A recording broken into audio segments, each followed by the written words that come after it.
As always, thank you for letting me into your space. Today's visualization is going to be very short, brief, and insightful. So, looking at the topology of this work, you can see that I took out my time to make sure everything sits well and is in the right place. And all my props and my models are well positioned.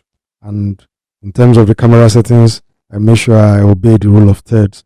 And if you look at this project well, you can see that there are multiple cameras that were involved. If you want to learn how to add cameras to your project, don't forget to like, share, and subscribe, or you join my WhatsApp community.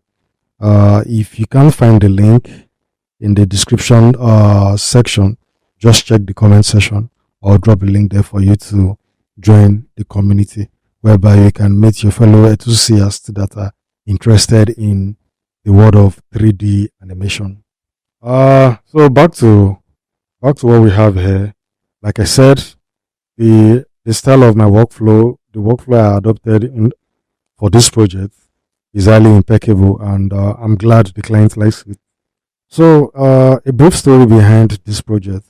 So I got an invite from a client from Upwork. The client stays in Perth while I am currently in Lagos. You understand, different cultural backgrounds, but I'm glad that I was able to give him what he wants.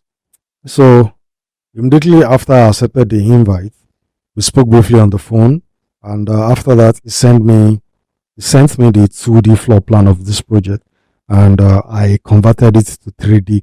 After the conversion to 3D, he explained what the scene was going to be, because this scene is meant to be for an Australian sitcom, and they don't have the resources to rent an apartment that looks like this.